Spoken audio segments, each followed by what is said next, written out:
In this morning's talk, I was going into some of the fundamental features of Zen, and today I want to concentrate on that aspect of Zen practice which is called in Chinese Mo Che Chu, or going straight ahead. A master who was once asked, "What is the Tao, the way?"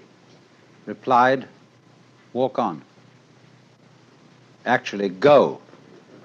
As we say, go man, go. Go, go. And it is this aspect of Zen which is what is truly understood by detachment, or having a mind that isn't sticky and that isn't stopped at any point in its whole working. To be stopped at a certain point is what is called having a doubt, as when one fumbles or wobbles or hesitates about something, trying to find the right solution for the circumstances by thinking it out in a situation where there really is no time to think it out.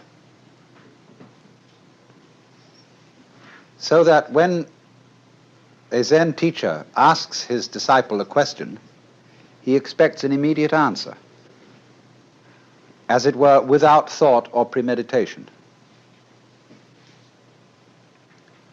They speak in Zen, they use a phrase, to have a mind of no deliberation. And they also speak of a kind of person, a man who doesn't depend on anything. That is to say, on a formula, on a theory, on a belief to govern his action. And this person who doesn't stick anywhere is like Dante's image at the end of the Paradiso, where he says in the presence of the vision of God, "But my volition now and my desires were moved as a wheel revolving evenly by love that moves the sun and other stars." And the image of the wheel, which is not too tight on its axle and not too loose, that is really with the axle, is the Zen principle of not being attached, not being sticky. It's very difficult for us to function in that way because we've been brought up to believe that there are two sides to ourselves. One, the animal side, and the other, the human and civilized side.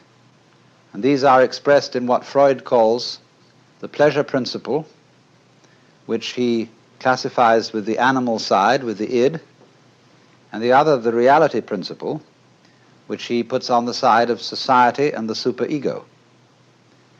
And man is so split that he is in a constant fight between these two.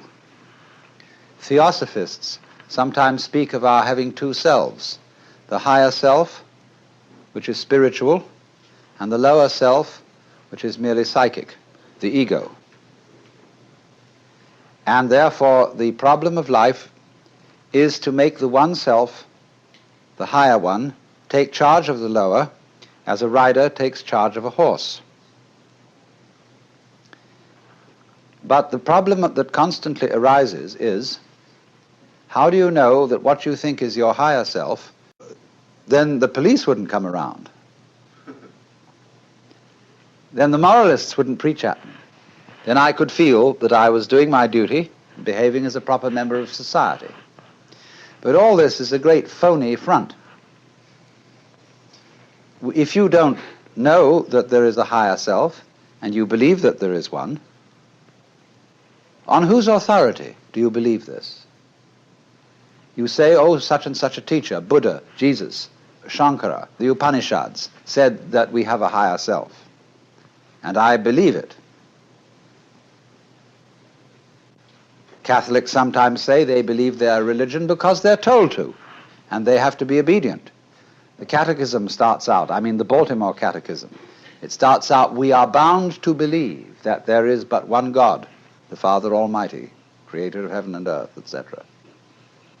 And they make jokes about the Protestants and say, They don't have real authority in the Protestant Church because everybody interprets the Bible according to his own opinion. But we have an authoritative interpretation of the Bible. But this always screens out the fact that it is fundamentally a matter of your own opinion that you accept the authority of the Church to interpret the Bible. You cannot escape in all matters of belief from opinion. In other words, it must become clear to you that you yourself create all the authorities you accept.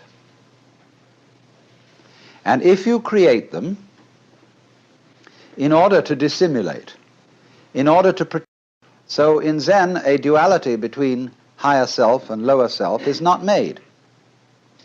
Because if you believe in the higher self, this is a simple trick of the lower self.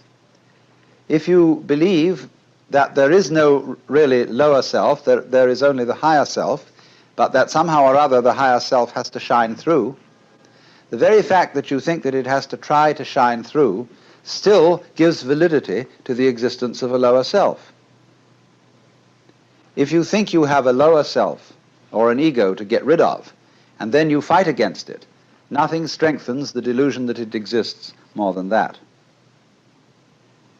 So this tremendous schizophrenia in human beings of thinking that they are rider and horse, soul in command of body, or will in command of passions, wrestling with them, all that kind of split thinking simply aggravates the problem. And we get more and more split. And so we have all sorts of people engaged in an interior conflict which they will never resolve. Because the true self, either you know it or you don't. If you do know it, then you know it's the only one, and the other so-called lower self just ceases to be a problem. It becomes something like a mirage, and you don't go around hitting at mirages with a stick or trying to put reins on them. You just know that they're mirages and walk straight through them.